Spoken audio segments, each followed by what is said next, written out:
ubundi mwagiye mwumva baza abantu benshi bagendaga bibaza bakavuga ati se no kwera iki mu Rwanda kuri YouTube tudafite monetize, no kwera iki TikTok nta monetize ifite, ndetse n'iza Instagram zose no kwera iki ngo nta monetize zihari. Ariko impamvu y'ibyo byose nuko ama ads mu Rwanda afonze. Urumva kuri YouTube nago bisaba ko umuntu aba afite monetize cyangwa se ko baduha monetize, kuko hari ibihugu byinshi bikorera amafaranga kuri YouTube bibonaho ama ads ariko bitari monetize, no kuvanga igihugu cy'abataryihaye monetize. Nk'u Burundi nago biri mu bihugu kuri liste y'ibihugu byahawe monetize kuri YouTube, ariko ama ads araza. No mu Rwanda rero mbere ama ads yarazaga, kandi Rwanda nago rwari rufite monetize cyangwa se nago rwari kuri liste YouTube yahaye monetize, ariko ama ads yarazaga. Ariko abantu benshi bagenda bavuga yuko ama ads mu Rwanda ashobora kuba barayafunze, ariyo mpamvu tutabona ama ads kuri YouTube. No kuri TikTok rero niko ibintu bimeze.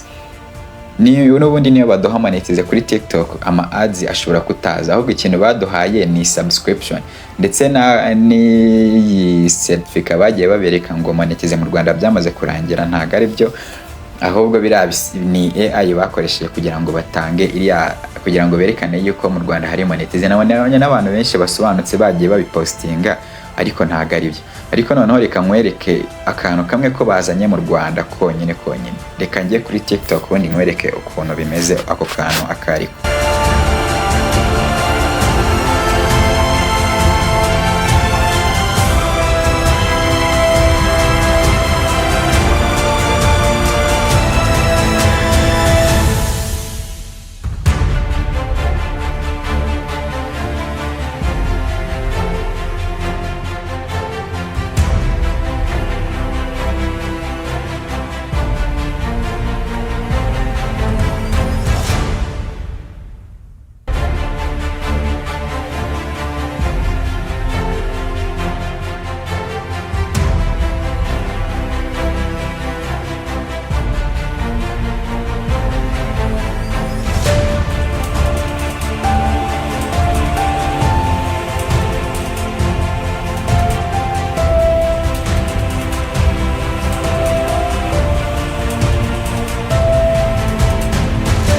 Kuvuga ngo kuri YouTube ibingibi ni ibingibi mundi bijyanye na monetize bisanzwe.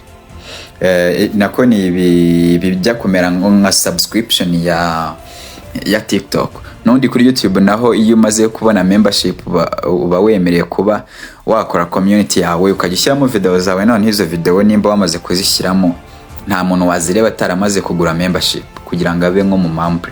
Urumva rero ijya kumera nka subscription ya TikTok. Uretse ko subscription ya TikTok yo wishyura buri kwezi. Nuko rero ibintu bimeze.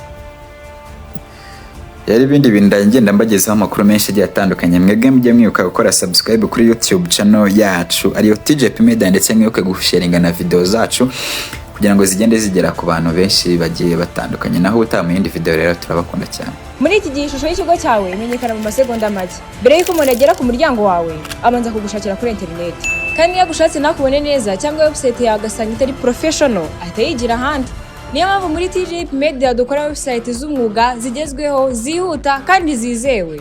Intego si ukubaka website nziza gusa, ahubwo ni ukubaka icyizere, kuko icyizere gitangira kuri internet. Ariko kugira website yonyine ntihagije. Abantu bakeneye kukubona buri munsi bakamenya brand yawe, aho baguhamagara, aho barizwa, nuko bakugeraho vuba. Niyo mpamvu dufasha ibigo gushyiraho no gutunganya business profile, bigatuma iyo umuntu ashakishije izina ryawe kuri Google ahita abona location, phone number n'amasaha mukorera. TJP Media dukorana n'abantu n'ibigo bitandukanye: amashuri, ibitaro, hotel na restaurant, companies, amaduka n'abacuruzi, startups, real estate n'abandi bose bashaka kuzamura ubucuruzi bwabo online. Dukora design z'umwuga, video ads na content ikurura abantu bikarangira babaye abakiriya bawe.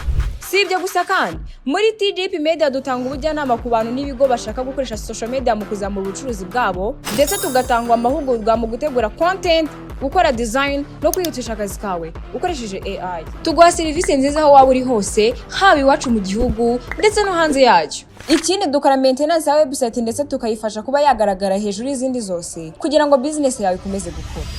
Kwandikira uyu munsi